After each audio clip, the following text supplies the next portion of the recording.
NBC News World Headquarters in New York. This is NBC Nightly News with Jose Diaz-Balart. A good Saturday evening to you. I'm Craig Melvin in for Jose. On what's typically tax day in this country, tens of thousands took to the streets to protest and call on President Trump to release his tax returns. March organizers say more than 180 events were planned in cities across the country. For the most part, they were peaceful. But brawls like this one did break out at a big rally called by Trump supporters in California. Clashes, sometimes violent, led to more than a dozen arrests. NBC's Katie Beck is covering it all. What was supposed to be a peaceful protest turned violent in Berkeley, California. Clashes between hundreds of anti- and pro-Trump supporters spilling into the streets. Fistfights breaking out, reports of people tossing fireworks into the crowd, and flags being burned. Today was billed as a peaceful Patriots Day rally that ended with injuries and police officers in riot gear arresting at least 13 people. More protests from coast to coast, these demanding President Trump release his taxes, something he said he would do when his IRS audit is complete. But in late January, a senior White House official said otherwise. He's not going to release his tax returns. We litigated this all through the election. People didn't care. They voted for him. That idea that people didn't care is what sparked this national response. I want Donald Trump to show his taxes so we know where he has interest. From the nation's capital to Chicago and Atlanta, the message about transparency was clear. Some protesters taking their case directly to the commander-in-chief, marching just across the water from Mar-a-Lago. I just think that somebody's got to start to hold this man accountable. The IRS requires that the tax returns of the president and vice president be audited every year automatically. President Trump has said repeatedly that he'll release his when he's no longer under audit, which may not happen in his first term in office or at all. Craig? To North Korea now, where an anxious world waited to see how Kim Jong-un would celebrate the birth of the country's founder. Would their annual parade be the normal rolling showcase of military hardware, or would they launch another missile or perhaps even conduct their 6th nuclear test? So far, no launch or test, but we did get a look at some never-before-seen weaponry. NBC's Janice Mackey-Freyer tonight from Seoul, South Korea. A showcase of North Korea's capabilities, including its first submarine-launched ballistic missile, and this, what experts believe is a prototype of a new intercontinental ballistic missile designed to potentially reach the United States. North Korea's leader, Kim Jong-un, center stage for the display of military might that came with a public message. The regime's second in command warning the U.S., "We will respond to all-out war with all-out war." State television calling President Trump the threat with his so-called messages to North Korea. Treat us as a nuclear weapon state. It's the Pyongyang's message. For weeks, concern has mounted that Kim Jong-un was preparing a 6th nuclear test or a missile launch. North Korea is a problem. The problem will be taken care of. I will say this. I think China has really been working very hard. China has urged both sides to back down, cautioning it could spiral out of control, with U.S. warships on the way and Seoul within striking distance of North Korean missiles. One mistake could trigger disaster, and U.S. officials say North Korea has issued a notice to mariners off its coast in the Sea of Japan to be on alert. That uncertainty loomed over the parade, marking the 105th birth anniversary of Kim Jong-un's grandfather, North Korea's most important day of the year. There's still the risk the regime could soon carry out a nuclear or missile test, with another anniversary in just 10 days and a presidential election here in South Korea next month. Craig? Janice, thank you. The White House continues to focus on the North Korea situation this holiday weekend after days of rising tension and behind-the-scenes diplomacy. And Vice President Mike Pence is heading to the region tonight. NBC's Kelly O'Donnell is traveling with the president and reports from West Palm Beach. With a wave from Air Force Two. Today, the Vice President and Mrs. Pence left for Seoul, South Korea. Mike Pence's visit to 4 countries, planned for 2 months, takes on new urgency. Pence will visit troops, both American and South Korean, who could become a target for North Korea's aggression. But with no nuclear test, no reaction from the White House today, as the president spends the holiday weekend in Palm Beach. Experts say President Trump had already delivered his message by bombing Syria's airfield after its chemical attack earlier this month. President Trump's missile strikes on Syria, that changed the equation, which meant that probably China started to decide to rein in North Korea.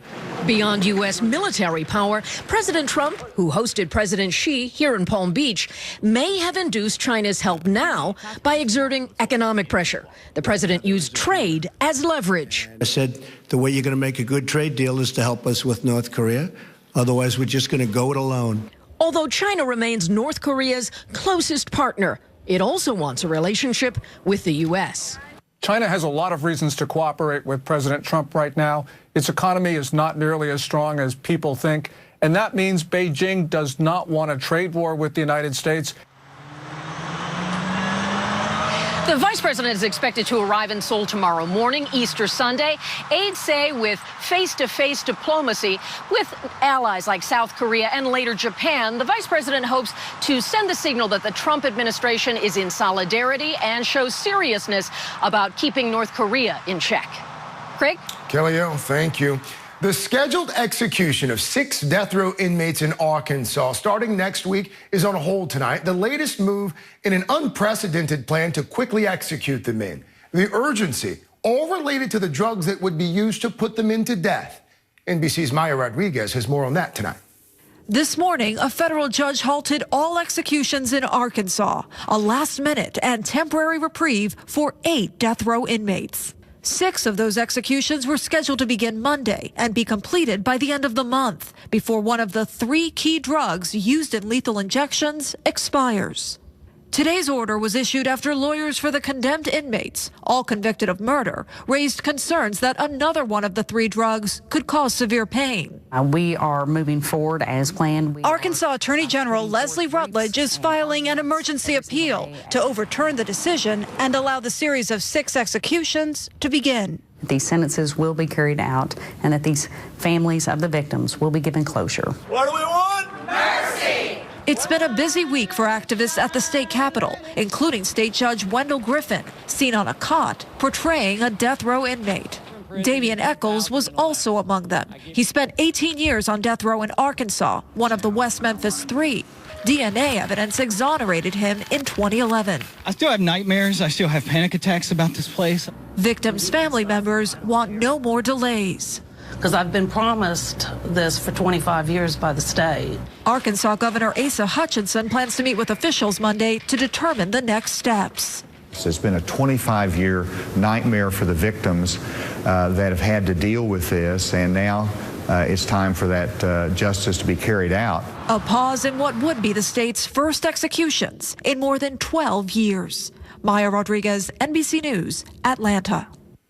In Syria today, at least 100 people were reported killed in a suicide car bombing that targeted buses carrying people evacuating government-held towns. The dead included children, government supporters, and opposition fighters. The evacuations were part of a controversial population transfer program to move people from villages under siege by rebels. Still ahead tonight, the high school that puts all its computer problems in the hands of its students.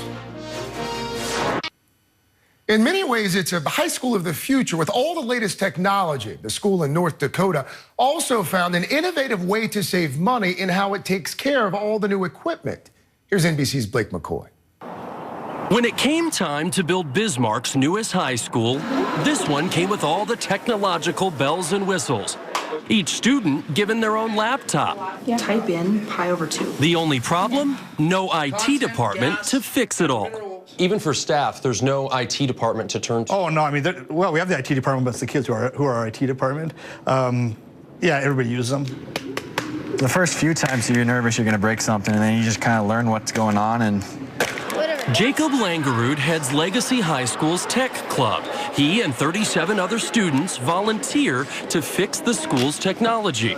projector shuts off, stops working, teacher will stop class saying, hey, I know you're in the tech club. Can you come fix this real quick? So in a lot of ways, this is the students teaching the teachers. You teach me English, I'll teach you how to fix your computer.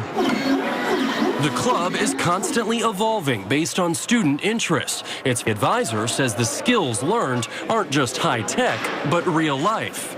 How to troubleshoot an issue from start to finish, how to own a problem from start to finish.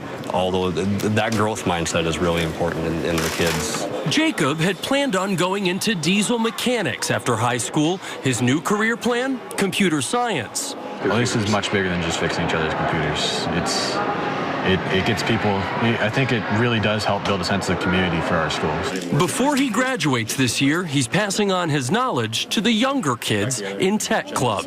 It gives a lot of the students a place where they feel important. A 21st century school with 21st century students to keep it running. Blake McCoy, NBC News, Bismarck, North Dakota. Up next, after weeks of anticipation, at last, a new arrival.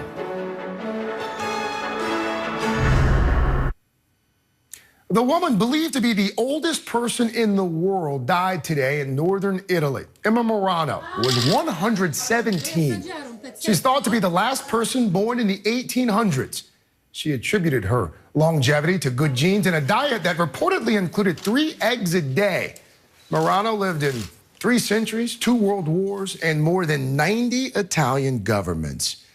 And this was also the day that millions around the world were waiting for, the birth of a baby giraffe at a zoo in upstate New York. The anticipation had gone on for weeks. The mother, April, was seen in a live stream put out by the zoo that drew up to 5 million viewers a day.